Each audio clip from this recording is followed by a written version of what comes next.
Apa Mhm. alasan Kak Ipan melanjutkan pendidikan sampai pendidikan yang setinggi-tingginya pendidikan gitu yang ada di Indonesia?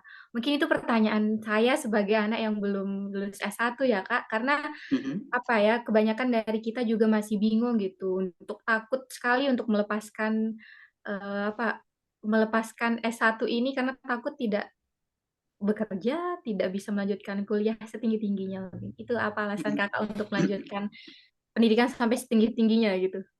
Mmm, Pendidikan salah satu hal yang mungkin, bisa menaikkan derajat.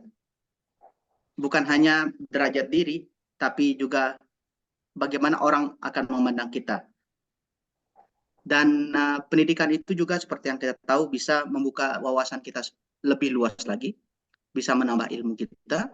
Dan selain itu juga, kita sedikit cerita di sini bahwa, eee, dengan pendidikan kita juga bisa apa ya, open the horizons gitu loh, membuka cakrawala, nggak hanya diam di satu tempat. Karena seperti yang kita tahu bahwa orang Lombok itu atau atau di kampung saya itu filosofinya adalah kita itu harus lahir di situ, harus besar di situ, terus bekerja di situ dan mati di situ. Itu salah satu filosofi orang Lombok. Kalau saya tidak salah, mungkin nanti bisa dikoreksi oleh teman-teman di sini.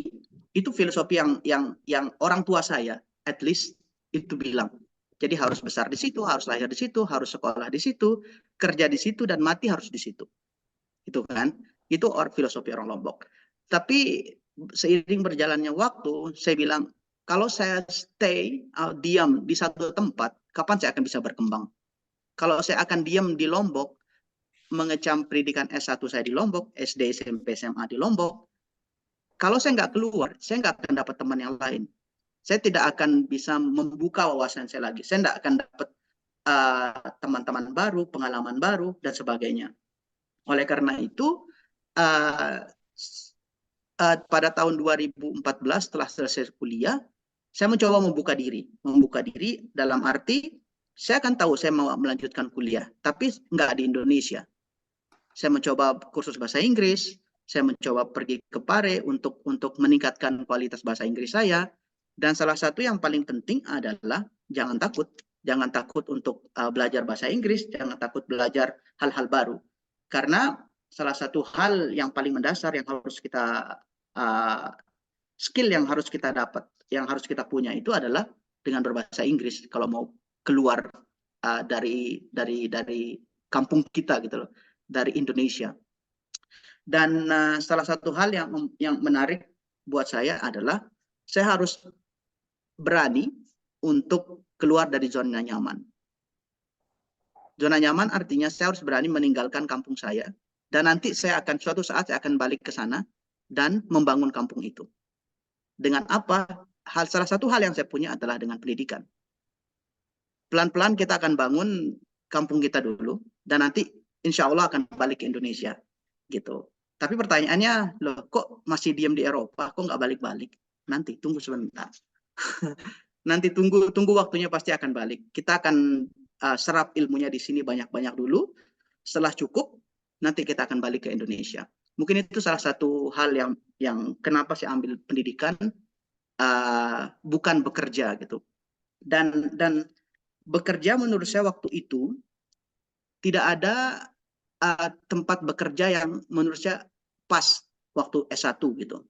Waktu S1 lulus S1 itu kayaknya mau kerja di mana, mau ngapain gitu. Itu yang belum terpikirkan waktu itu dulu. Dan salah satu hal untuk escape atau mencari sesuatu yang baru yaitu dengan kuliah lagi gitu loh.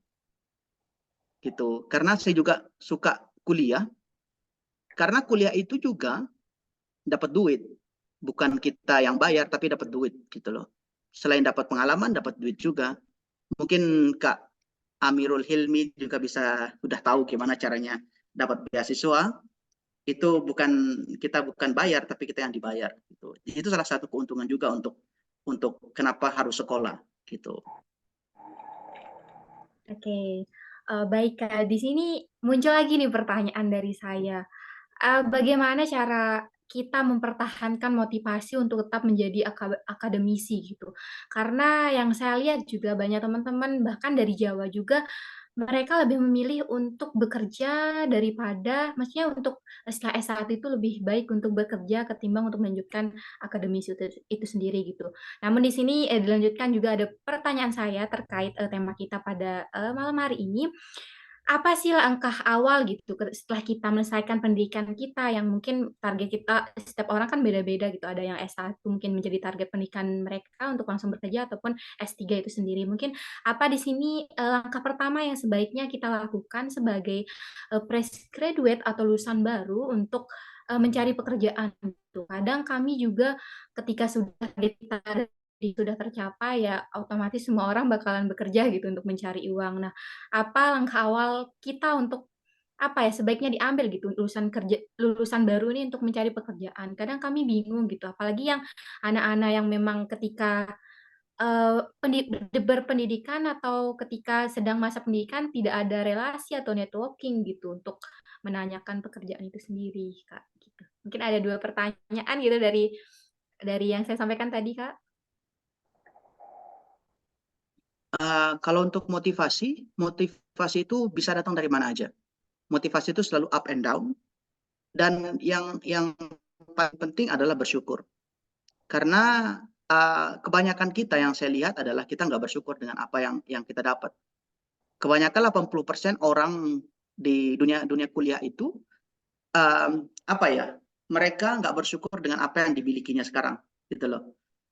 Misalnya, saya ambil jurusan kimia, tapi sebenarnya saya nggak mau jurusan kimia karena mungkin saya salah jalan, saya salah dijebloskan oleh orang tua, atau seperti itu dipaksa untuk di situ gitu. Tapi yang jadi masalah adalah kita nggak bersyukur dengan itu, kita nggak mau manfaatkan apa yang sudah kita dapat itu gitu. Kalau emang kita sudah ada di jurusan A atau jurusan B, tekuni itu gitu loh. Tekuni itu dan motivasi diri kita untuk jadi lebih baik gitu.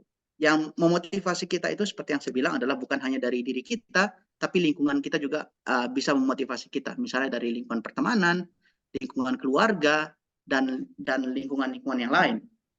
Dan pertanyaan kedua adalah apa seharusnya yang harus kita punya, ya? Yang harus kita punya itu adalah yang seperti yang Kak Intan bilang adalah relasi. Relasi yang paling penting. Ikut organisasi apa aja di dalam maupun di luar daerah, seperti misalnya yang saya contohkan adalah ada organisasi kimia, apa namanya, IKHIMKI. Itu IKHIMKI itu sering melakukan pertemuan di dalam maupun di luar daerah gitu loh. Seperti yang dulu saya juga pernah ikut musyawarah di luar kota, dengan itu kita dapat relasi, dan dari situ nanti kita bertukar kontak. Nanti di bertukar kontak tuh pasti mereka nanti pasti ada job posting, mereka memposting salah satu pekerjaan. Dan yang kita nggak punya, yang seperti yang saya lihat sekarang adalah orang-orang yang kuliah atau yang fresh graduate itu adalah mereka tidak menggunakan sosial media dengan layak, dengan bagus. Mereka hanya menggunakan TikTok dan Facebook dan Instagram tanpa menggunakan platform yang lain. Platform yang saya maksud itu adalah platform LinkedIn. Mungkin kalian salah satu mereka tahu atau enggak, ada namanya platform LinkedIn. Nah, di LinkedIn itu adalah salah satu platform profesional yang bisa diakses oleh siapapun, dan itu bisa menambah koneksi kita. Di sana ribuan bahkan jutaan pekerjaan itu ada. Saya juga mendapatkan pekerjaan ini dari LinkedIn. Coba nanti kalian buka sebelum kalian selesai ini, kalian buka namanya LinkedIn. LinkedIn itu platform yang sangat luas koneksinya. Kalian bisa berteman dengan siapa aja. Di sana ada job banyak banget. Mau jadi apapun kalian bisa. Dari S1, S2, S3 itu ada sesuai dengan kriteria job yang mereka posting gitu. Dan itu yang belum kita punya di sekarang itu. Untuk lulusan S1 seharusnya prodi atau fakultas atau universitas itu mewajibkan mahasiswanya untuk at least punya account LinkedIn. Bukan hanya Facebook atau Instagram yang dipakai, bukan. Tapi ada professional platform yang bisa digunakan untuk mencari pertemanan gitu. Itu yang harus dipunya. Selain itu juga, selain pertemanan, asah juga skill kita. Karena kalau mau menembus pasar luar negeri, IPK itu nggak terlalu berpengaruh. Yang berpengaruh itu adalah skill. Entah itu skill apapun, skill riset, skill management, skill apapun, itu harus diasah dulu gitu. Sebelum lulus S1, skill itu harus dipunya dulu. Bukan hanya itu, skill berbahasa itu juga harus dipunya. Skill berbahasa misalnya, kalian mau ke Prancis, bahasa Prancis itu harus dikuasai. Atau mau ke Eropa secara general, atau ke Australia, bisa. Tapi skill bahasa Inggris diasah dulu gitu. Kalau kita nggak punya skill bahasa Inggris, itu nggak akan bisa kemana-mana. Kita pun lulus S1, S2 di Indonesia, skill berbahasa itu wajib dicantumkan. Itu kalau nggak salah, kalau di teknik, orang teknik di Universitas Mataram, itu harus ada TOEFL sekitar 450-500, seperti itu. Kalau di Fakultas Universitas Mataram itu kayaknya belum diwajibkan punya TOEFL. Tapi di universitas di luar di Jawa, misalnya, itu sudah skill berbahasa itu wajib dicantumkan untuk bisa lulus. Seperti itu. Jadi itu adalah skill-skill yang harus diasah sebelum kita wisuda gitu. Karena dulu setelah saya wisuda, kita itu adalah mau ngapain? Kalau mau kerja, pasti kerjanya nanti kalau gabut dan salah jurusan, pasti kerja di bank. Karena itu paling gampang. Maksudnya bukan menyepelekan sih, bukan menyepelekan, tapi paling gampang itu adalah bank, karena bank itu bisa menerima segala jurusan gitu. Tapi yang jadi pertanyaan adalah bagaimana? Apakah saya mau terjun ke fakultas itu atau ke dunia kerja itu, atau saya pengen yang lain gitu? Itu yang memang jadi pertanyaan kita dulu gitu. Dan untuk itu, setelah lulus itu ada dua jalan yang bisa diambil. Yang pertama jalan akademik dan non akademik, yaitu bekerja. Sebelum lulus itu seharusnya kita harus punya tujuan dulu. Saya mau ngapain? Apakah saya mau kerja, mau jadi entrepreneur, atau mau kuliah, lanjutin S2? Itu yang harus kita punya dulu. Modal itu yang harus kita punya dulu. Setelah modal itu kita punya, kita mau ngapain? Kita harus tahu jalannya itu untuk menuju itu apa gitu. Misalnya saya mau kerja nih, skill apa yang harus saya butuhkan, skill apa yang dunia pekerjaan itu butuh biar saya diterima gitu. Kalau misalnya saya mau kuliah, di dunia perkuliahan itu apa skill apa yang dibutuh? Apakah saya mau kuliah di Indonesia, apakah saya mau kuliah di luar negeri? Itu yang jadi pertanyaan. Dan yang paling penting, yang skill yang harus dipunya adalah manajemen waktu dan manajemen diri sendiri. Dan kita harus punya juga planning masa depan, ya. Planning masa depan saya biasanya punya planning short term dan long term, atau jarak pendek dan jarak panjang. Jarak pendek misalnya plan per tahun gitu loh. Sampai sekarang saya masih buat planning diri saya sendiri, planning per tahun, per 5 tahun, dan per 10 tahun. Gitu. Itu yang paling penting. Dengan planning per 1 tahun, saya buat planning tahun ini. 5 tahun saya lihat jadi apa. Dan dalam 10 tahun, saya akan lihat diri saya seperti apa. Dan dengan planning itu, alhamdulillah saya bisa mencapai target itu secara maksimal gitu. Karena saya memprediksi bahwa saya akan di sini, saya akan di sini, saya akan di sini. Misalnya saja di waktu studi S3 saya ini, beasiswa itu hanya memberikan funding, memberikan beasiswa itu selama 3 tahun. Jadi saya prediksi diri saya bahwa dalam 3 tahun saya harus selesai.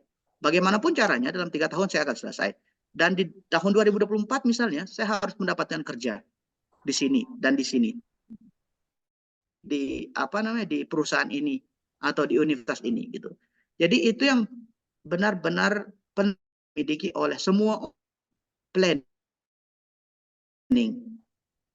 untuk kedepannya ya. Bahwa 1 tahun ke depan saya akan menjadi ini, 3 tahun ke depan, 5 tahun ke depan, dan 10 tahun ke depan. Ini nggak main-main ya. Ini nggak main-main. Planning itu paling penting, paling penting. Karena kalau kita nggak punya plan dalam hidup, itu nanti kayak katanya orang, hidup itu berjalan aja kayak air. Menurut saya itu salah. Menurut saya hidup itu nggak berjalan seperti air. Hidup itu harus dijalanin, benar. Tapi harus di planning juga. Kalau kita ngikutin air, nanti airnya itu terlalu cepat, terlalu kencang, dan kita ke bawah arus, dan kita akan kemana-mana gitu loh. Tapi kalau kita benar-benar kita tahu arusnya seperti apa, kita ikuti arus air itu seperti apa, terus kita tahu lingkungan itu seperti apa, dan itu banyak batu atau banyak halangan, tapi kita udah siap gitu dengan planning yang kita miliki. Itu Kak Intan. Oke, Kak. Jadi dari penjelasan Kakak yang saya tangkap gitu, semua orang bakalan bekerja gitu dan pada akhirnya bekerja. Dan di sini mungkin saya menanyakan, apakah mana yang lebih penting menyelesaikan pendidikan setinggi-tingginya atau kita langsung bekerja, Pak?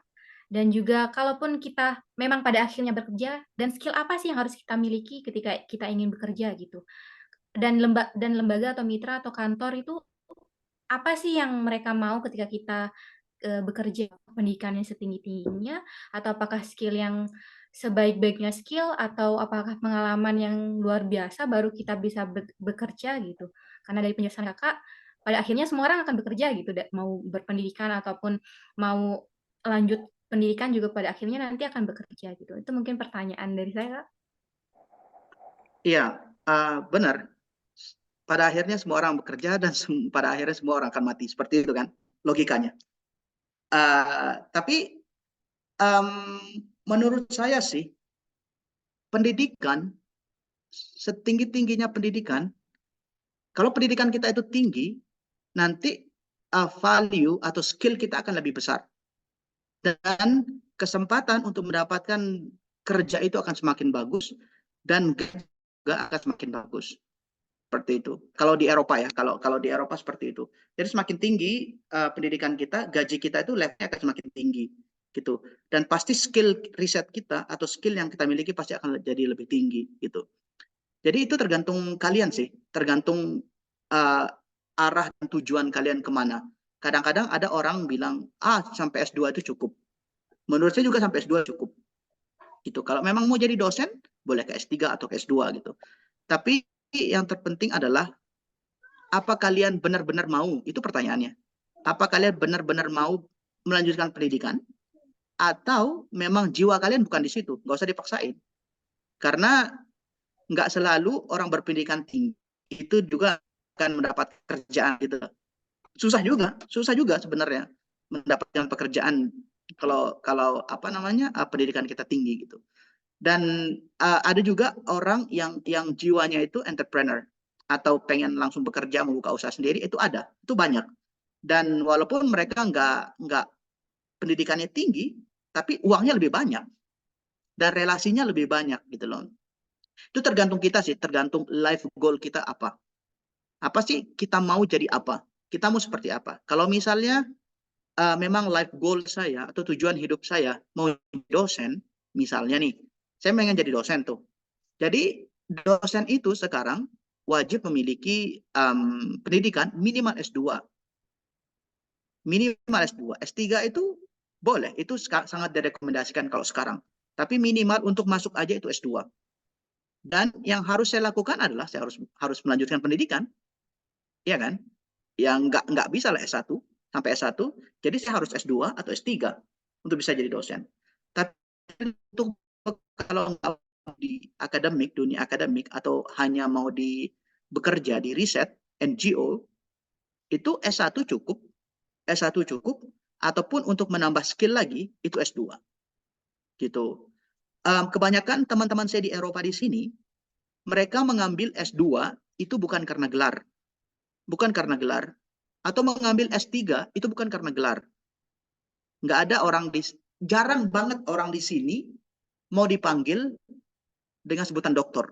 Kalau mereka S3, selesai S3, itu mereka nggak akan mau dipanggil doktor. Tapi kalau Indonesia itu, halo Pak Dokter, halo Pak Dokter. Nggak ada. Kalau di sini, gelar itu sebagai hanya cantumin di form aja. Nggak ada orang yang mencantumkan gelarnya dimanapun. Gitu. Karena gelar itu hanya sekedar formalitas pendidikan, dan yang mereka paling pentingin itu adalah skill. Nah, skill apa yang benar-benar kita mau di situ? Tergantung bidang pekerjaan apa yang kita mau. Kalau kita memang pekerjaan kita di riset, mau di riset seperti saya sekarang di riset, yang harus tentunya kita harus mendalami riset itu sendiri, banyak baca, banyak tahu perkembangan-perkembangan yang ada, gitu. Dan yang paling penting seperti yang saya bilang sebelumnya adalah koneksi. Skill yang salah satu skill itu skill komunikasi dan koneksi. Koneksi artinya kita harus menambah banyak pertemanan, memperluas pertemanan.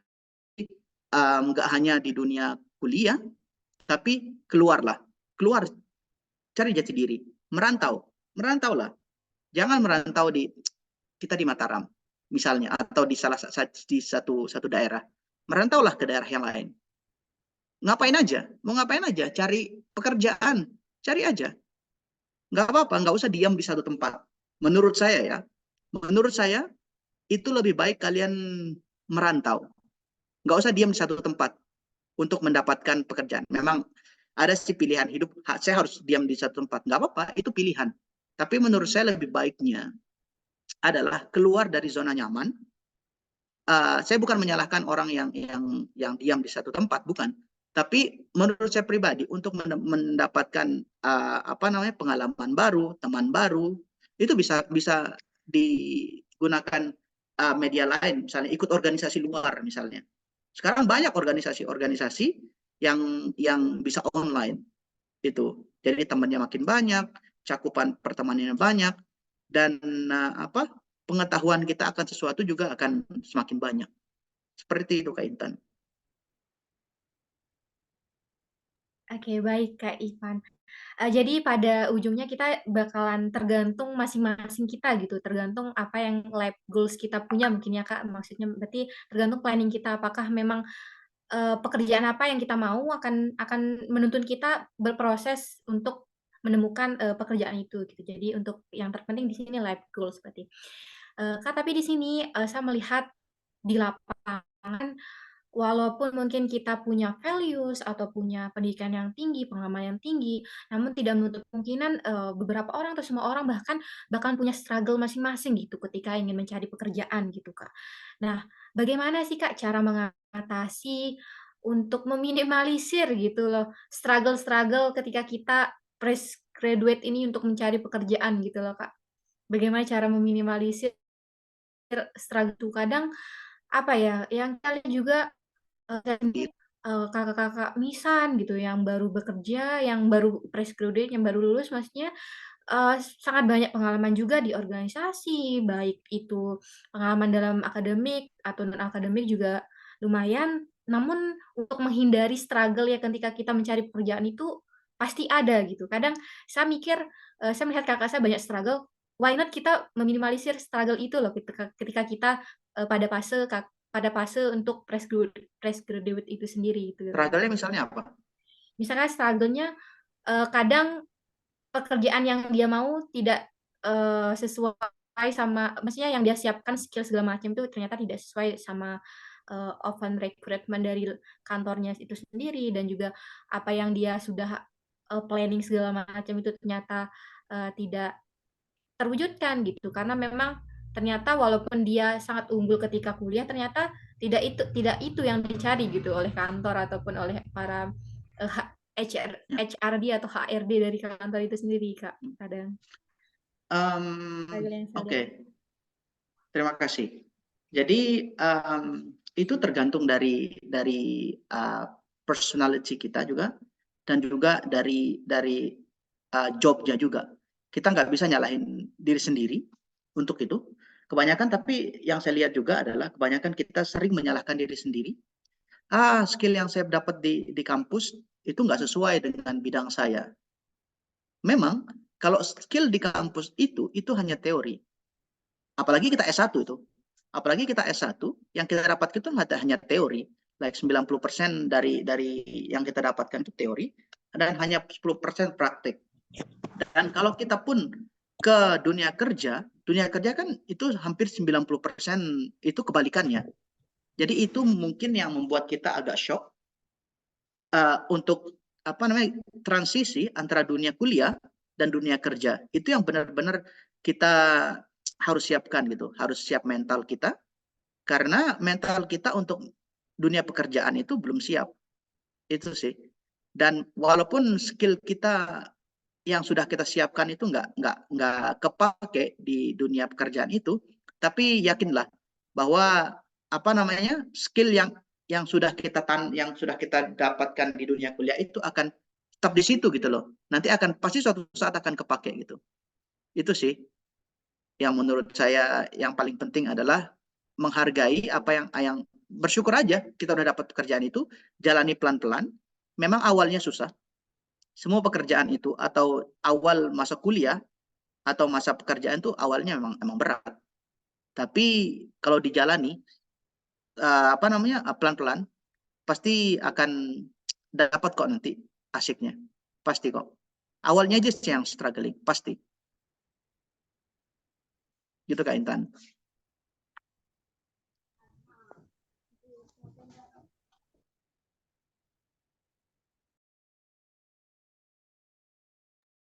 Oke, baik. Terima kasih Kak Ipan. Jadi mungkin di sini kita harus ketika kita berproses atau pendidikan kuliah mungkin kita harus mempersiapkan ya skill dan planning kita ke depan itu mau jadi apa dan mungkin bisa mempersiapkan apa yang mau HRD dalam oprek rekrutmen untuk menjadi pekerja gitu di kerja kantoran gitu mungkin Kak ya.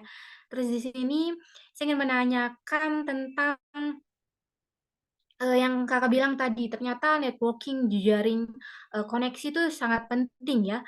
Di sini bagaimana sih cara terbaik itu, cara terbaik kita untuk memanfaatkan jejaring networking yang kita punya? Kadang memang kita walaupun berteman ketika kuliah, ketika lulus, 2 bulan, 6 bulan, 1 tahun kita tidak pernah komunikasi lagi, kadang kita malu gitu loh Kak untuk, memanfaatkan networking yang kita punya gitu. Menurut Kakak itu bagaimana sih cara, apa ya, memanfaatkan networking yang kita punya gitu? Kadang kita juga malu juga gitu untuk yang langsung, "Saya mau kerja dong di, kantor kamu," gitu, untuk yang menanyakan seperti itu untuk memanfaatkan ketika kita ingin bekerja nanti gitu, Kak. Ya, memang itu hidup, life to move on. Jadi kalau kita nggak sama-sama emang susah untuk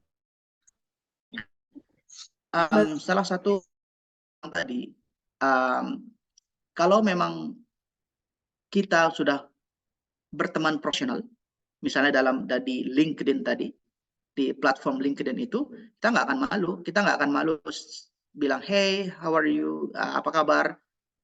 Gimana nih? Gimana hidup gitu. Kalau di sini sih kayak gitu, kayak langsung aja gitu.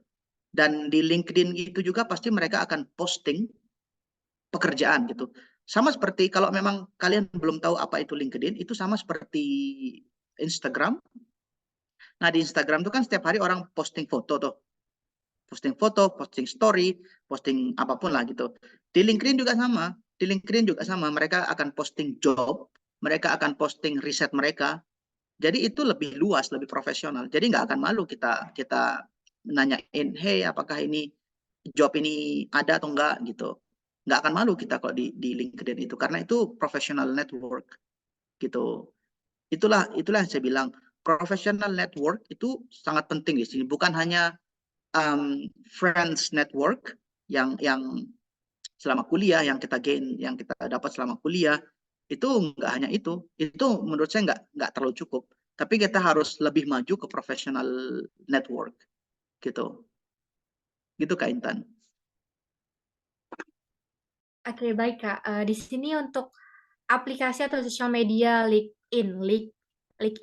Oh ya, saya tahu mungkin Kak di sana, tapi ketika kita apa ya, membuat, akun LinkedIn itu mungkin kita bakalan harus branding diri kan Kak ya untuk di sana gitu, baik semua sosial media kita harus juga branding diri, apalagi untuk yang sosial media yang profesional seperti LinkedIn mungkin kita harus, memposting apa yang kita punya gitu, Kak. Berarti, yang saya tangkap mungkin ya ketika kita berproses di masa pendidikan kita harus ya mencari prestasi yang sebanyak-banyaknya gitu. Karena, yang saya tahu apakah benar, Kak, untuk, apa ya, untuk akun profesional LinkedIn tuh harus branding diri juga, Kak, untuk, bagaimana pencapaian ketika kita kuliah kita harus upload juga kan, Kak, atau gimana? Jadi di LinkedIn itu secara singkat itu mereka kan profesional, mereka professional network. Jadi mereka nggak posting foto selfie mereka, for sure. Mmm. Jadi mereka memposting riset mereka, atau mereka hanya sekedar pergi ke konferensi atau ikutin kuliah ini, ikutin kuliah itu, kuliah online, itu mereka diposting di situ semuanya gitu. Jadi semua platform itu juga branding diri. Di Instagram kita juga branding diri kok. Secara tidak langsung di Instagram itu kita branding diri kita sendiri. Ya nggak sih? Dan di TikTok juga kita branding diri kita sendiri. Secara tidak langsung kita branding. Di semua platform itu kita branding diri kita sendiri. Gimana sih orang mau ngelihat kita? Itu namanya branding kan. Dan di uh, LinkedIn secara spesifik itu memang benar kita harus buat kata-kata yang meyakinkan di situ. Buat kata-kata kita itu apa sih gitu. Kita itu siapa gitu. Kalau misalnya kalau mau lihat profil LinkedIn saya bisa bisa lihat, cuman klik nama saya di situ pasti nanti akan kelihatan profil saya. Nanti misalnya saya itu misalnya environmental technologist, saya orang teknik lingkungan, terus saya bekerja di sini, saya bekerja di situ lengkap. Di situ kita kita mau lihat diri kita, dilihat orang itu seperti apa gitu. Nanti ada pekerjaan yang memang pas di profil yang kita tampilkan, pasti orang akan kontak kita gitu. Secara tidak langsung orang itu akan kontak kita gitu. Itu yang biasa saya dapatkan. Orang itu akan kontak, hey ini saya juga punya pekerjaan yang match dengan profil kamu. Gimana nih kita diskusi gitu. Gitu.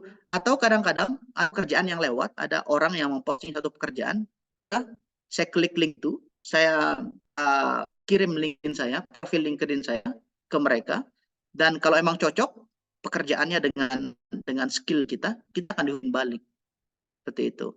Jadi memang branding itu sangat penting di LinkedIn itu. Dengan prestasi kita apa? Prestasi iya, dan nggak perlu IPK di situ nggak penting sebenarnya. Tapi yang paling penting itu adalah skill kita. Kita tahu apa? Kita tahu apa kita mau di branding seperti apa gitu. Dan yang paling penting adalah apa kelebihan kita. Apa kelebihan kita yang membuat kita lebih menonjol dibandingkan dengan kandidat lain. Gitu. Gitu Kak Intan. Oke, baik Kak, berarti ya pada intinya kita harus punya skill ya Kak untuk, apa, menghadapi dunia pekerjaan, baik itu juga, dalam pendidikan juga ya, kita harus untuk mencari beasiswa atau pekerjaan itu sendiri kita harus punya skill gitu yang matang. Ya. Nah mungkin karena sudah terlewatkan 45 menit, kita akan membuka sesi tanya jawab untuk 3 orang. Mungkin di sini teman-teman yang ada di sini, bisa raise hand untuk bertanya, dipersilahkan. Di sini ada Kak Ahmad Hafiz, mungkin bisa on cam. Assalamualaikum warahmatullah. Kayaknya nggak bisa on cam, Mbak Intan. Oh iya, Boleh oh iya nggak? nggak apa-apa Kak, boleh. Sama aku. Oke. Assalamualaikum Dipersilahkan Kak. warahmatullah. Iya, terima kasih sebelumnya saya ucapkan. Perkenalkan saya Ahmad Hafiz. Salam kenal buat teman-teman dan buat Kak Ipan. Saya kenal beliau. Dulu sempat di Koasin. Saya biologi 12, lulus tahun 16. Jadi sempat tahu Kak Ipan dulu. Saya termasuk koas yang agak rewel dulu. Saya termasuk praktikan ya. Itu terus, cuman saya mau tanya itu, Saya tertarik banget kemarin lihat postingan Kak Ridwan karena emang agak dilema. Saya menemukan menghadapi kondisi itu juga Kak Ipan.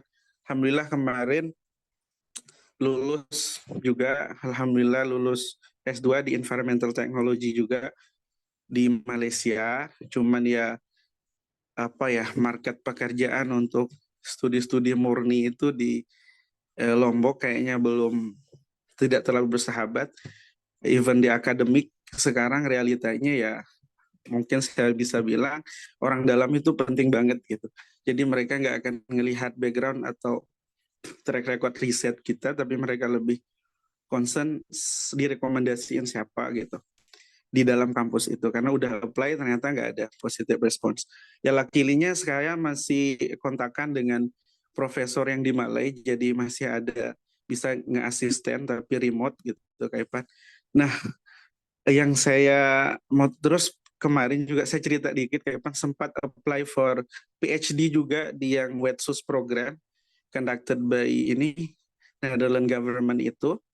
Cuman unfortunately-nya belum ada rezeki, tapi nilainya udah mepet-mepet standar. Nah, yang saya mau tanya pertama itu saran Kak Ivan gitu untuk saya itu seperti apa, karena kemarin sempat juga di industri bagian enviro. Nah, saya merasa kayak jadi 5 bulan keluar gitu. Nah, niatnya muka akademik ternyata nggak sebersahabat itu. Gitu. Sekarang masih remote, terus sambil apply PhD. Terus yang kedua, Kak Ivan saya mau tanya itu teknik atau bagaimana sih strategi Kak Ivan untuk flying for Mohon maaf Kak Ahmad PhD, Hafiz, especially untuk suaranya sinyalnya kurang jelas. oh iya, Suaranya kurang jelas Kak. oh iya, nggak jelasnya. Nah, jadi Bisa simpel. diulang untuk yang pertanyaan nomor 2 Kak? Oh ya, pertanyaan kedua itu strategi untuk ini dapat PhD di Eropa gitu, karena kemarin sempat nyoba tapi belum rezeki gitu. Bisa nggak nanti atau mungkin further discussion dengan Kak Ipan, bisa nggak kita minta di proofread sama atau di trend sama Kak Ipan gitu. Itu aja sih. Terima kasih sebelumnya. Assalamualaikum warahmatullahi wabarakatuh. Waalaikumsalam warahmatullahi wabarakatuh. Mungkin di sini kita akan langsung menjawab satu Saya jawab soal. aja ya. Iya, boleh Kak. Biar langsung gitu. Hafiz, nanti kontak saya aja ya. Nanti kita kita diskusi aja untuk further untuk PhD. Karena untuk teknologi, Iya, saya juga siap, Pak. environmental technology, mungkin nanti saya bisa rekomendasikan salah satu PhD Masya di Allah, Eropa. thank you. Thank you. Di Wetsus, saya juga di Wetsus kemarin. Makanya Iya. Saya di Wetsus, jadi Wetsus itu salah satu riset untuk environmental technology. Environmental technology itu teknik lingkungan, tapi lebih ke pengembangan teknologi untuk mengatasi masalah lingkungan. Gitu. Dan memang dunia kerja atau pasar kerja untuk teknik lingkungan itu di Lombok kayaknya masih nggak ada ya. Kalau mau jadi dosen boleh, tapi kalau mau ke industri agak susah. Memang itu realitanya. Kalau memang ke Jawa mungkin bisa, Hafiz. Kalau di Jawa ada banyak industri, tapi kalau saran saya sih kalau memang mau lebih fokus ke environmental technology-nya, lanjutan aja S3 untuk langsung di luar negeri gitu, biar nanti udah punya skill balik gitu. Siap Kak, bismillah, insyaallah. Gitu. Tapi nanti kalau memang mau diskusi lebih lanjut tentang proposal atau gimana caranya untuk S3 di Eropa, nanti kita kontakkan aja. Siap, makasih Kak. Yuk. Terus pertanyaan kedua tadi apa sih? Ya itu strategi itu Kak, nanti mungkin kita strategi untuk yang PhD tadi, nanti mungkin strategi untuk PhD atau secara umum lah untuk S2. Itu yang penting adalah konsistensi menurut saya. Konsistensi, kadang-kadang kita itu sudah termotivasi, kadang-kadang nggak dapet di yang kita targetin, itu udah lose hope gitu, nggak mau termotivasi lagi gitu.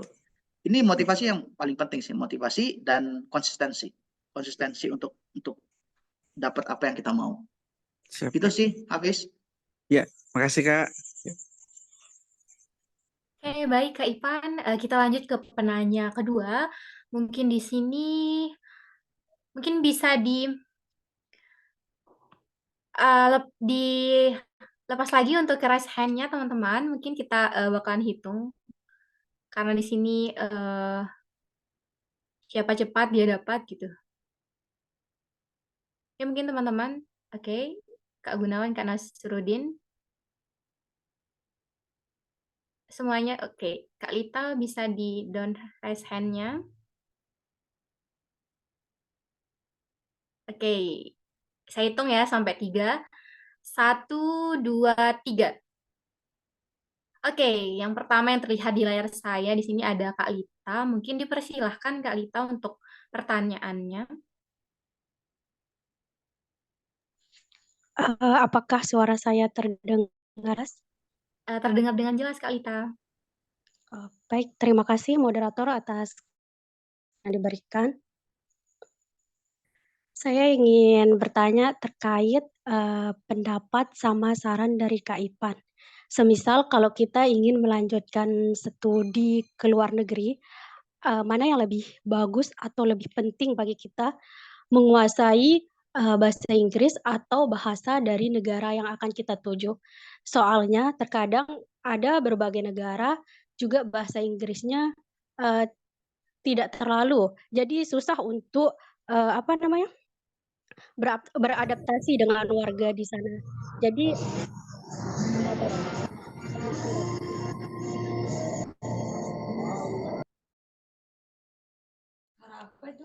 itu saja Kak.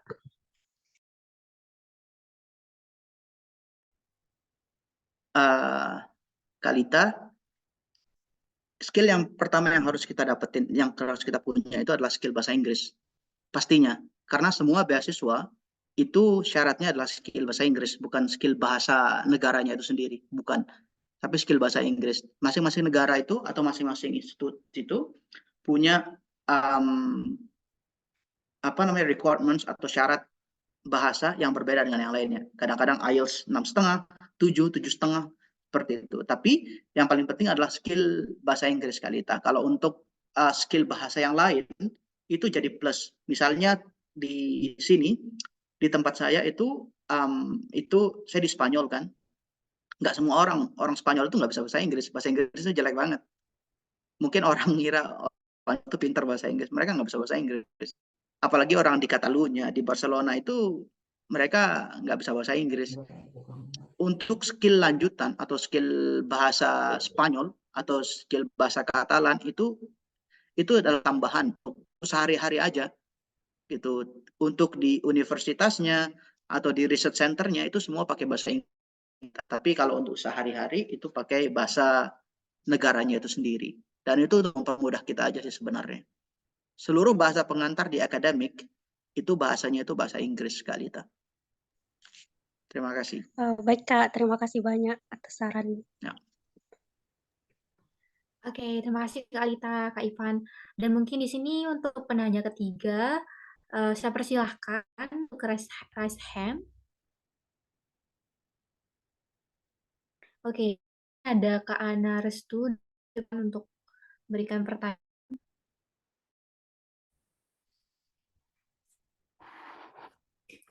Baik, bismillahirrahmanirrahim. Assalamualaikum warahmatullahi wabarakatuh. Kedengaran nggak suara saya? Iya Kak, kedengeran. Perkenalkan kakak-kakak semua, Kak Ivan, saya Ana Restu Nirwana. Saya dulu MC Kak Ivan di seminar beasiswa yang diselenggarakan oleh HMPS. Alhamdulillah Kak, sekarang saya juga sedang menjalankan S2 dengan menggunakan beasiswa juga di Belanda gitu.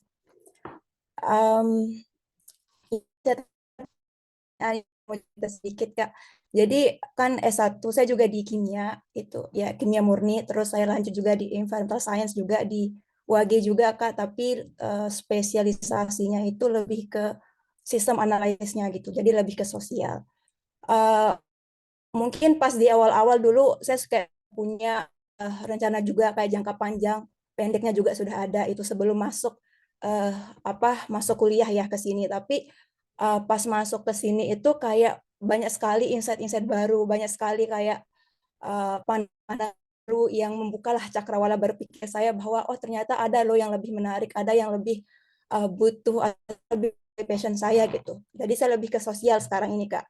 Cuman yang menjadi dilematis sekarang ini adalah karena pertama saya dari background eksak ya, kimia, terus kemudian nyampe sini itu lebih ke sosial. Mau dibilang eksak juga nggak terlalu pintar-pintar juga di eksak gitu.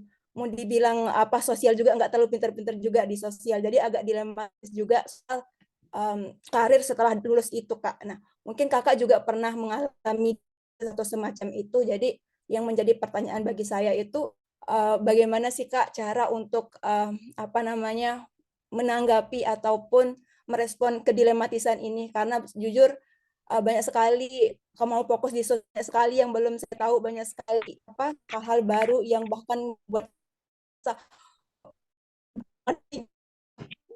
macam itulah. Itu aja. Terima kasih. Kalau di Wageningen itu benar, semua orang merasa nggak apa juga keluar Wageningen tuh nggak apa-apa. Benar. Seperti kayak katanya pepatah tuh semakin kita belajar semakin kita nggak tahu. Gitu. Tapi jangan khawatir, itu itu setan. Itu setan sih sebenarnya. Maksudnya itu kita bahwa nggak usah lah, itu nanti motivasinya akan hilang. Pasti akan motivasi hilang. Tapi paling seperti yang Ana bilang tadi itu, saya sudah planning hidup saya nih. Saya sudah planning, saya akan jadi ini, saya akan jadi itu. Tapi di perjalanannya itu akan beda lagi, gitu. Dulu juga seperti itu. Dulu waktu saya ambil kimia S1 dan saya terbang ke Belanda, ke Wage. Itu saya mau sosial, ke namanya sosial atau social analysis. Saya lebih suka sosial sebenarnya. Tapi di perjalanannya saya lihat bahwa eksak atau ke teknologi itu kayak lebih menarik buat saya. Kemudian reaktor itu kayaknya lebih menarik buat saya. Jadi saya fokus ke itu. Setelah keluar dari S2, setelah lulus S2, saya bilang, saya dapat apa ya? Saya belajar ini untuk apa ya?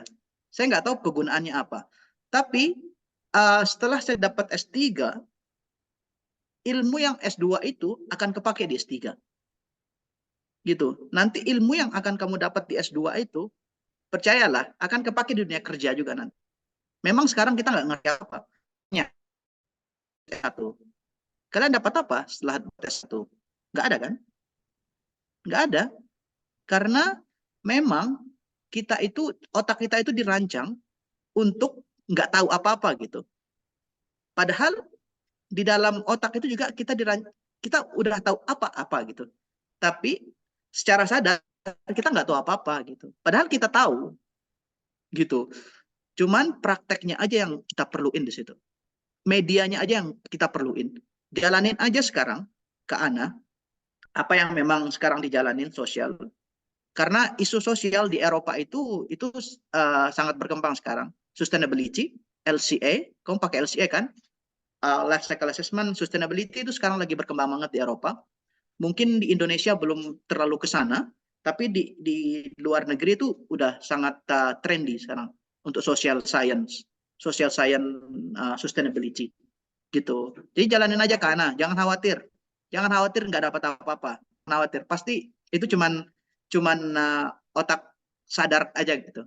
Tapi secara sadar kita sudah dapat banyak gitu. Tapi jangan khawatir kan. Siap Kak, terima kasih. Oke, baik di sini mungkin karena saya melihat sangat antusias sekali dari teman-teman peserta, mungkin saya akan membuka 2 orang penanya. Apakah ada yang ingin bertanya lagi? Oke, di sini ada Kak Nasrudin ya yang duluan raise hand. Mungkin dipersilahkan karena memang waktu tinggal sedikit lagi gitu. Dipersilahkan Rudin. Baik, terima kasih Kak. Assalamualaikum warahmatullahi wabarakatuh. Dengeran suaranya, Mbak? Intan? Iya, Kak, kedengeran? Saya punya 2 pertanyaan buat Kak Ipan. Pertanyaan kedua itu mungkin sifatnya agak subjektif ya. Nah, yang saya pertanyaan pertama itu, yang mau saya tanyakan ketika kita sudah lulus S1 ini, dan kita nggak mau lanjut atau belum punya rencana untuk lanjut S2, tapi kita ingin bekerja di luar negeri. Apakah ijazah kita yang di S1 ataupun sertifikat profesi kita yang ada di Indonesia itu bisa digunakan di Eropa atau di negara lain? Menurut pengalamannya Kak Ipan, di luar dari skill kemampuan berbahasa itu memang sudah wajib kan. Nah, skill yang lain yang kita tunjukkan melalui sertifikat profesi ataupun ijazah kita itu, apakah bisa kita gunakan di Eropa atau di luar negeri? Itu pertanyaan saya yang pertama, Kak ya. Nah, pertanyaan yang kedua itu, ini sifatnya subjektif ya. Bagaimana menurut Kak Ipan menjadi seorang ASN atau menjadi seorang PNS? Apakah lebih baik atau tidak lebih baik menjadi seorang pegawai swasta ataupun mandiri atau apa namanya sebagai entrepreneur seperti itu? Karena kita tahu sendiri menjadi seorang ASN itu kan pekerjaan yang bisa dikatakan jika kita sudah dapatkan pekerjaan itu, kita sudah berada pada zona yang nyaman atau masa tua kita terjamin, bisa kita bilang begitu. Cuman pengalaman kita ya mungkin di lingkungan itu sendiri, di luar dari mungkin ada beberapa ASN yang bisa lanjut kuliah lagi atau melakukan pelatihan-pelatihan di luar negeri. Tapi kebanyakan dari ASN ini kan skillnya sampai segitu-segitu saja karena tugas dan perintah dari negara itu sendiri. Nah, itu saja pertanyaan saya ke Intan. Terima kasih. Assalamualaikum warahmatullahi wabarakatuh.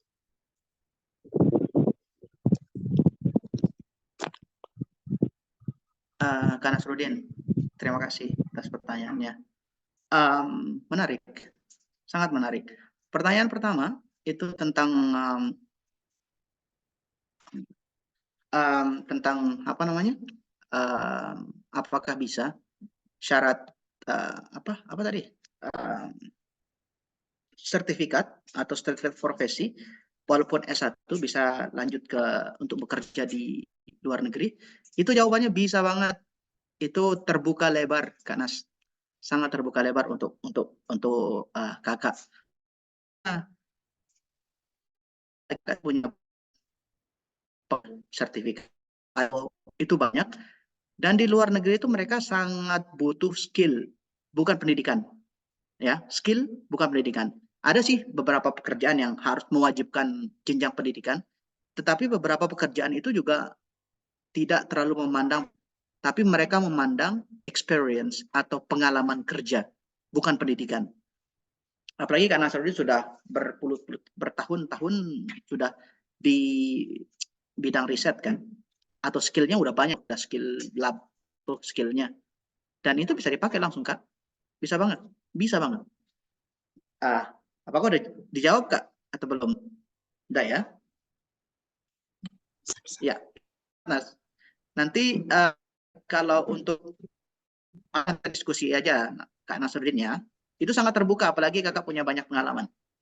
Kemudian untuk ASN, menurut pandangan saya ini subjektif ya, ini subjektif, bukan apa ya, bukan untuk menjudge baik atau buruk, bukan ya Kak Nasruddin ya, ini subjektif menurut saya. Menurut saya, karena saya masih muda, saya masih 30-an tahun, 30 tahun, 31 tahun, saya masih muda. Untuk menjadi seorang ASN itu butuh komitmen dan butuh apa ya, tidak terlalu bebas untuk kemana-mana, dan kita terikat dengan institusi itu. gitu. Karena saya masih muda, saya pengen lebih explore diri saya sendiri. Saya lebih pengen kemana-mana. Saya pengen explore negara ini, saya pengen tingkatin skill saya di sini, saya pengen ini, saya pengen itu. Kalau memang lepas, jadi saya bisa kemana-mana gitu, bisa kuliah lagi, bisa master lagi, bisa ngapa-ngapain lagi. Kalau saya mau jadi ASN, pegawai negeri, itu saya akan stuck di tempat kuliah lagi atau bisa ambil, tapi kurang terlalu bebas untuk melakukan apa yang saya pengen gitu. Gitu sih Kak, karena menurut saya ya, ini bukan baik atau buruk, tapi menurut pandangan pribadi saya. Jadi saya lebih memilih untuk untuk lebih eksplor lagi, mumpung masih muda. Gitu Kak Nasruddin. Mungkin pandangan orang beda-beda ya. Karena menantu terbaik itu itu pegawai negeri kan. Kalau memang mau jadi menantu. Kak Gunawan, pertanyaannya. Oke, terima kasih Kak Ipan. Ya, sama-sama Mas. Nanti kita diskusi lagi. Oke Kak, siap. Kak Gunawan ada pertanyaan?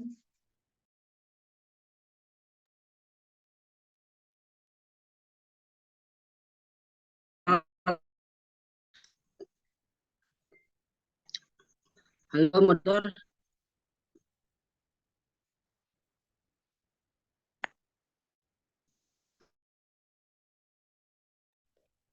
Halo Kak Gunawan, dipersilahkan Halo. untuk pertanyaannya. Halo. Ya, udah terdengar. Baik, terima kasih. Sebelumnya, selamat malam buat teman-teman yang sudah mengikuti kelas online dari speaker kita, Kak Ipan. Saya ada pertanyaan ini buat Kak Ipan tentang perkuliahan, mungkinnya lebih ke perkuliahannya. Karena kalau kita lihat dari backgroundnya Kak Ipan ini kan dari kimia, terus switch ke teknik lingkungan.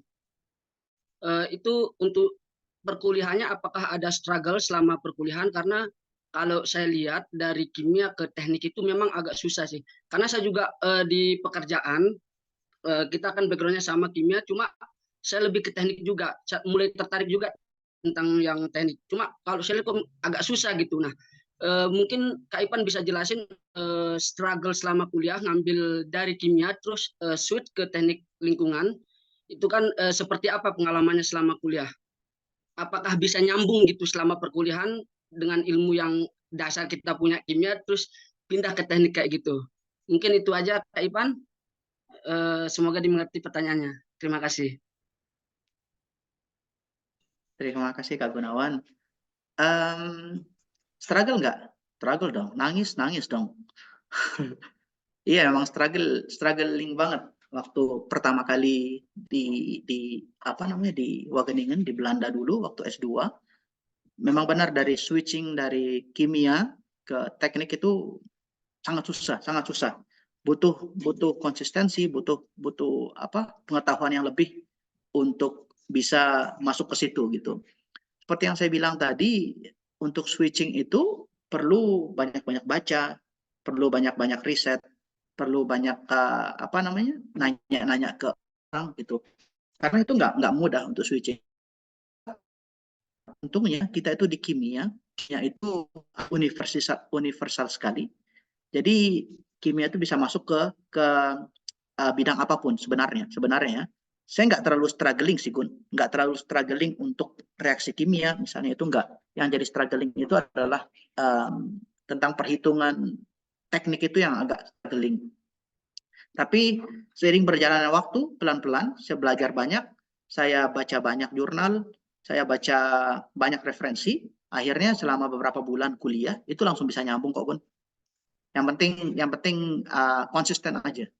Pasti bisa kok, pasti bisa. Itu yang paling penting, pasti bisa. Itu Kak Gunawan.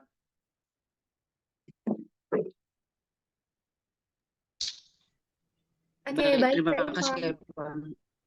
Mungkin di sini karena tadi sebenarnya ada dua sesi, mungkin kita buka sesi ketiga atau sesi terakhir di sini. Saya persilakan untuk yang masih ingin bertanya, untuk raise hand. Mungkin di sini ada Kak Fuad, dipersilakan pertanyaannya. Halo, Assalamualaikum warahmatullahi wabarakatuh. Waalaikumsalam. Iya, kenalin saya Fuad dari Sumbawa ya, dulunya juga kuliah sama di Universitas Mataram, tapi di Prodi Matematika. Nah, yang saya tanyakan ini mungkin terkait dengan beasiswa yang diperoleh gitu ya. Nah, syarat-syarat dari beasiswa itu kan mungkin yang pertama memang dari kemampuan bahasa yang harus dipenuhi oleh setiap kandidat yang mendaftarkan beasiswa tersebut. Nah, setelah itu saya ingin melihat dari aspek yang lain, seperti aspek organisasi itu sendiri gitu kan. Nah, tidak semua orang kan interest sama organisasi. Mungkin itu termasuk saya gitu. Nah, yang menjadi pertanyaan saya itu seberapa besar sih pengaruhnya organisasi atau misalnya kegiatan terkait volunteering itu terhadap aspek penerimaan atau mungkin penilaian dari interviewer terhadap kita gitu, terhadap kita pribadi. Kemudian yang terakhir mungkin tadi kan pernah dikatakan bahwa ada organisasi online gitu ya. Nah, saya itu tertarik gitu untuk mengikuti organisasi online gitu, cuman saya belum mengerti itu kayak gimana gitu. Itu aja mungkin 2 pertanyaan dari saya. Terima kasih. Assalamualaikum warahmatullahi wabarakatuh. Waalaikumsalam. Terima kasih Kak Fuad atas pertanyaannya. Yang pertanyaan pertama tadi apa ya? Terkait ini Kak, organisasi sama Oke. terkait dengan volunteering gitu kan, karena setiap orang kan nggak semuanya misalnya seneng di organisasi gitu. Jadi selama pengalaman saya mengikuti pendaftaran beasiswa, salah satu hal yang dinilai itu adalah bagaimana sih skill atau pengalaman organisasi kita. Itu benar banget Kak Fuad, benar banget. Dan penting nggak penting itu penting sebenarnya. Salah satu hal yang mereka nilai dari organisasi itu adalah bagaimana manajemen diri kita dan bagaimana kita manajemen organisasi kita nanti. Masalahnya di dalam kuliah itu mereka juga melihat bahwa bagaimana sih nanti kita akan berkuliah. Di kuliah itu juga kita akan bersosialisasi dengan orang dan kita juga akan secara tidak langsung berorganisasi dengan orang di luar maupun di dalam negeri. Dengan kerja kelompok itu salah satu organisasi. Dan itu mereka akan lihat gimana sih kita memanajemen diri kita.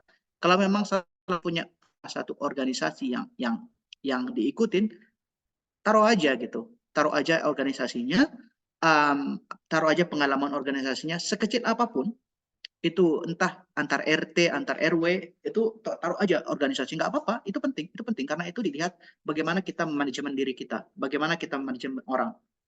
Dan salah satu pertanyaan yang paling sering muncul waktu interview kerja ataupun interview sekolah itu adalah bagaimana kamu bekerja dalam tim dan bagaimana kamu bekerja dalam diri sendiri.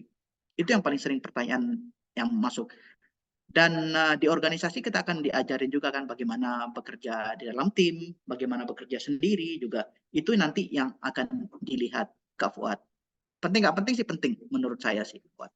Dan gimana sih yang pertanyaan kedua tentang organisasi online, itu banget organisasi online, misalnya salah satu kalau di sini ikut itu online, salah satu tentang lingkungan itu mereka akan membahas di situ isu-isu lingkungan dan bagaimana penyelesaiannya. Dan di sana itu setiap per 3 bulan sekali itu ada meeting besar. Itu nanti orang-orang akan menyuarakan gimana sih pendapat kita tentang isu itu, bagaimana penyelesaiannya, bagaimana menurut kita seperti dan di organisasi itu juga punya struktur organisasi, ada ketuanya siapa, ada head of the line-nya siapa. Seperti itu Kak Fuad. Itu banyak kok sekarang di internet.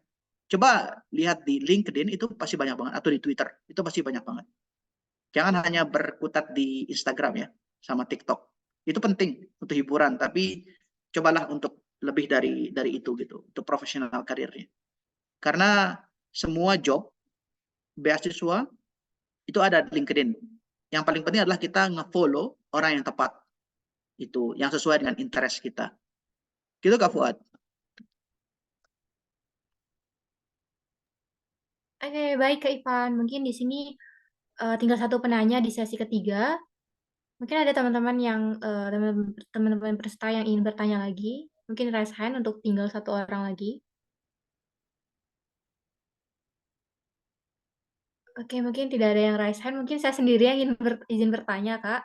Jadi mungkin di sini saya mahasiswi kimia juga murni Underam, baru semester 6. Dan mungkin dari question tadi sama teman-teman peserta, mungkin ternyata banyak yang lebih senior lagi, bahkan alumni saya sendiri gitu, alumni kimia murni.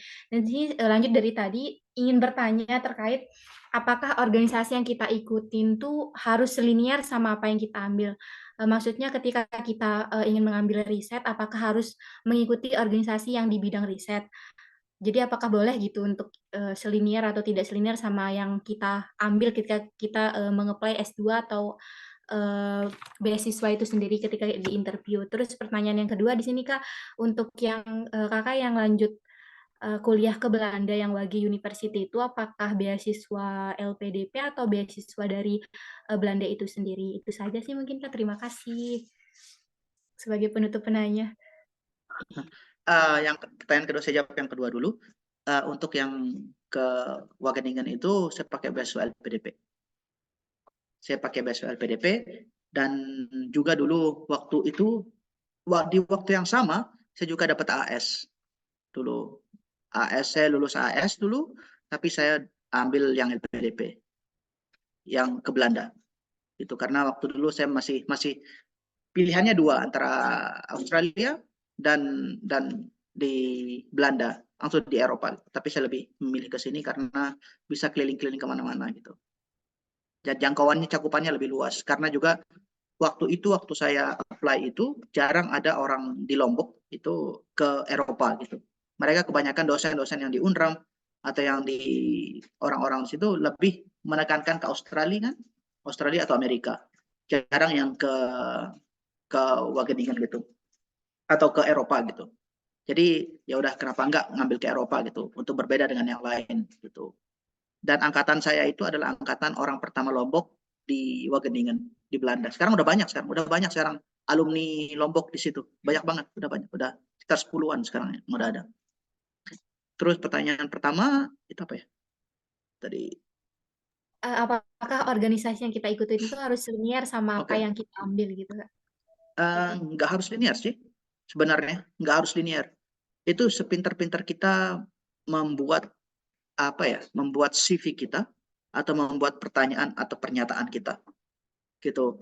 Nggak harus linear. Misalnya saja KKN itu bisa dijadiin volunteering loh. Itu bisa dijadiin volunteering skill KKN itu. Itu apa yang kita lakuin di KKN itu nanti istilahnya itu kita ngecap gitu loh. Kita jual diri. Bagaimana kita menjual diri kita gitu. Yang paling penting yang punya juga sebelum lulus itu adalah CV yang bagus. Gitu. CV yang bagus itu sangat penting untuk melamar pekerjaan atau melamar beasiswa. Karena yang saya lihat CV kita, setahu saya dulu CV itu adalah ada jenis kelaminnya, ada kewarganegaraannya, terus ada agamanya. Itu sebenarnya nggak penting sebenarnya. Karena kebanyakan CV kita yang saya tahu dulu setelah lulus S1, CV itu formatnya seperti itu. Tapi setelah saya kuliah di Eropa, ternyata itu beda banget CV. CV yang dimaksud itu dengan CV yang menurut saya itu. Jadi CV itu sangat menentukan kita untuk mendapatkan pekerjaan. Sebagus apapun pengalaman kita, sebanyak apapun pengalaman kerja kita, skill kita, bahasa Inggris kita, tapi kalau CV nggak bagus, itu nggak sama atau HRD-nya. Gitu. Jadi nanti di kelas selanjutnya kita akan bahas tentang CV, bagaimana baik, bagaimana membuat CV yang bagus, lirik sama recruiters. Karena CV yang dulu saya S1 itu kalau saya lihat sekarang, loh kok gini ya? Gitu. ada trik dan tipsnya untuk bisa buat yang bagus. Gitu. Menurut pengalaman saya.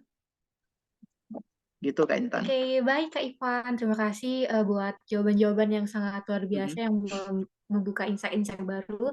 Mungkin di sini karena sudah berakhir juga sesi tanya jawab, mungkin saya ingin mempersilahkan Kak Ivan untuk closing statement terkait kelas online kita pada malam hari ini. Gitu. Oke, terima kasih Kak Intan dan teman-teman semuanya sudah hadir di kelas online ini. Semoga apa yang saya jelaskan tadi bisa bermanfaat. Kalaupun memang ada pertanyaan lagi, mungkin malu untuk menyampaikan di sini, bisa reach saya di sosial media saya. Nanti saya akan jawab, insya Allah. Sesuai tema untuk malam ini, yang menjadi penting yang harus saya highlight adalah apapun goal kita nanti ke depan itu planning it. Jadi kita harus punya planning sekarang dan untuk masa depan untuk bisa meraih apa yang jadi tujuan hidup kita. Apapun tujuan hidup kita, mau sekolah atau mau kerja, itu nggak ada yang salah. Apapun passion dalam diri kita, kita harus benar-benar jujur pada diri kita gitu loh. Apa benar saya mau kuliah? Apa kuliah itu hanya untuk gengsi-gengsian? Apa kerja itu hanya untuk gengsi-gengsian, untuk ngelihat tetangga saya gitu? Itu benar-benar jujur pada diri kita sendiri. Apakah saya butuh itu atau enggak gitu? Dan kalaupun saya butuh itu, apa yang harus saya lakukan untuk meraih itu? Skill apa yang harus saya butuhkan untuk bekerja, untuk mencapai pekerjaan itu, atau untuk berkuliah? Seperti itu. Dan jangan pernah patah semangat, tetap konsisten dalam apapun yang kita usahakan sekarang, dan tetap bersyukur dengan apapun yang sudah kita dapat hari ini. Terima kasih. Baik Kak Ivan, saya ucapkan terima kasih yang sebesar-besarnya kepada Kak Ivan yang sudah menghadiri kelas online kita pada malam hari ini. Mungkin di sini ada beberapa kesimpulan yang saya tangkap dari kelas online kita pada malam hari ini.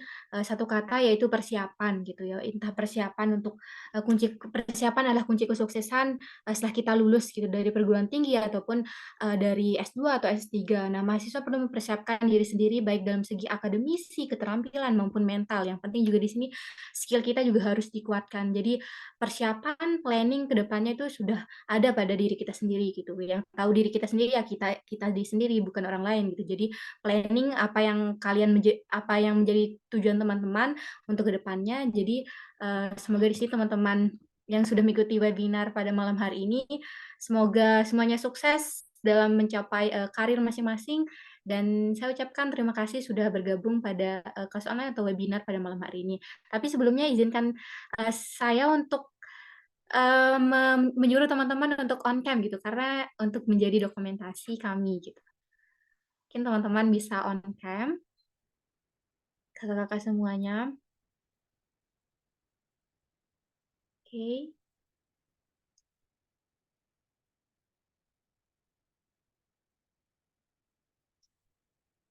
Oke, di sini siapa yang belum? Ada banyak ya yang sudah on cam.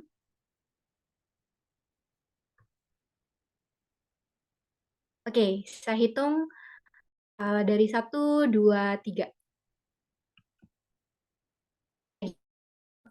Slide kedua. 1, 2, 3. Oke, baik. Saya ucapkan terima kasih kepada teman-teman dan kakak-kakak sekalian sudah bergabung pada kelas online atau webinar kita pada malam hari ini. Saya ucapkan semangat dan terima kasih. Mungkin teman-teman bisa keluar ya, bisa lab. Terima kasih. Terima kasih Kak Ivan. Makasih Kak Ivan.